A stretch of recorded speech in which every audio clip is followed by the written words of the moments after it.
2016, the Columbus Music Commission was founded, now known as Music Columbus. Today on City Chat, Executive Director of Music Columbus, Bruce Garfield, is here with us to delve into the Commission's missions and goals. Hi, Bruce. Thank you so much for coming on to City Chat today. Thanks for having me. We're so excited to have you here. The first question, why Columbus? Well, I spent my career in the music business. I grew up in New York, lived and worked in Los Angeles, lived and worked in New York, lived and worked in London, and my wife was born and raised here. And when I came to Columbus, I saw it immediately as a land of opportunity and where you can make a difference, large enough, but still somehow having a unique DNA where you could interweave yourself into the fabric of the city. Can you talk a little bit about this movement and how it started? A group of businessmen and creative people, government officials, decided that we were a music city and we needed to shine a light on the talent we have. And it was an all-volunteer organization. And after a couple of years, they decided that, well, we need a full-time executive director. And that position became known to me, and I had just moved to Columbus. And I wasn't sure exactly what I wanted to do because I had walked away from my major management and consulting business, and years after being head of Capitol Records. And I said, well, this is the perfect vehicle for me to get acquainted with the city and hopefully make a difference. Yeah, that's amazing. Do you have any regrets making that move? No, I have no regrets moving here. In fact, when I speak to people who don't live here, they say, are you working for the Visitors Bureau? Yeah. I mean, it's just so refreshing. It's youthful, it's forward thinking, it's planning ahead of time as opposed to having a problem and trying to fix it. Yeah, yeah. What would this city be without music? Well, I always say a day without music is like a day without oxygen. People don't even realize when you wake up in the morning, you listen to your radio, there's a commercial. Commercials have music. When you watch TV, there's theme songs, there's TV station breaks. Maybe you sing in the shower. Yeah. Maybe you drive in. And music, it's been proven in research, sets a tone. You don't go into a restaurant that doesn't have music playing. Yeah. You don't go to a shopping mall that doesn't have music playing. You don't go into a retail outlet that doesn't have music playing. Yeah. Those are the kind of subliminal and more the invisible aspects. Yeah. And we also have 54 fully music dedicated venues in this city. We started a music trail, a live music trail map with the Greater Columbus Arts Council and Experience Columbus. So now people go, oh, I had no idea there were 54 music venues. Yeah. So I mean, it permeates life in this city. What are Music Columbus's plans for 2024 and 2025? This year, we're going into our second year of the Better Together Music Incubator, which is a 6-month program where 10 artists are intaken to the program, and they go through career assessment, meets with lawyers, financial people, contract law, writers' workshops, a professional photo session. Yeah. And so they graduate with a full package, and we give them studio time. Oh, wow. So we'll continue that. It was really successful last year.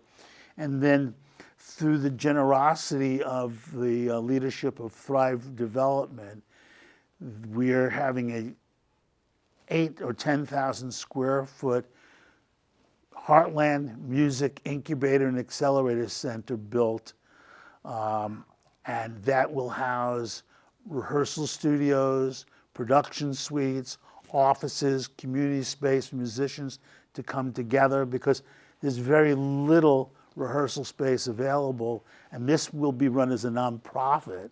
Wow. So musicians will have free time and at some point maybe low cost as opposed to the no cost. Yeah. But this will bring the music community together.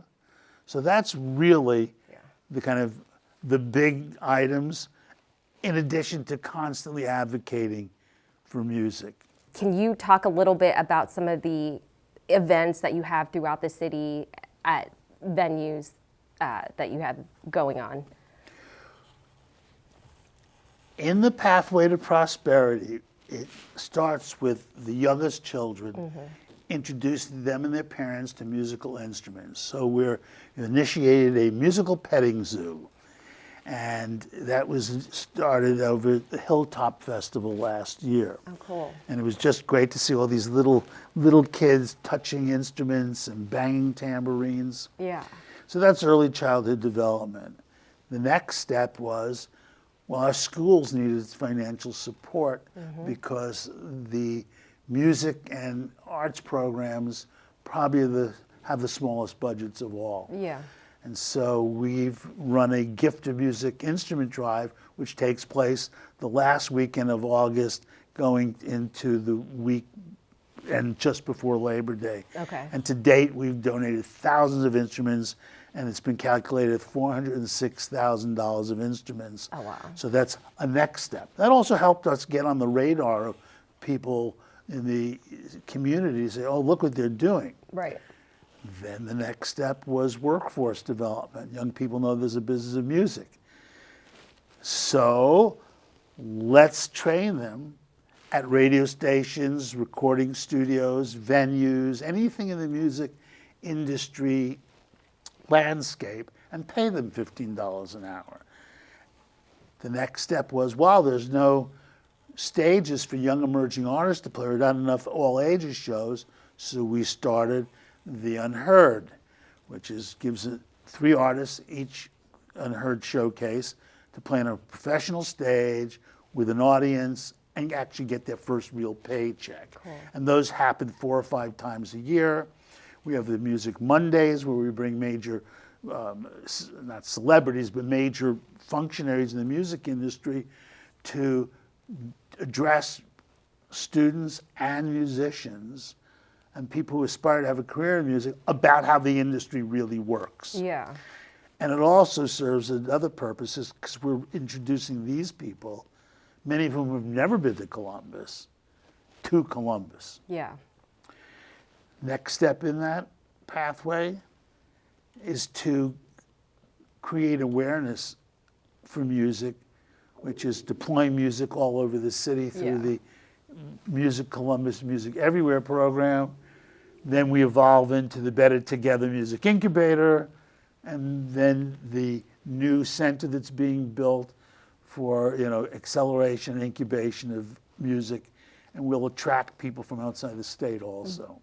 These steps that you're talking about, and they each have so many subcategories and like events and everything. Where can residents find more information about these?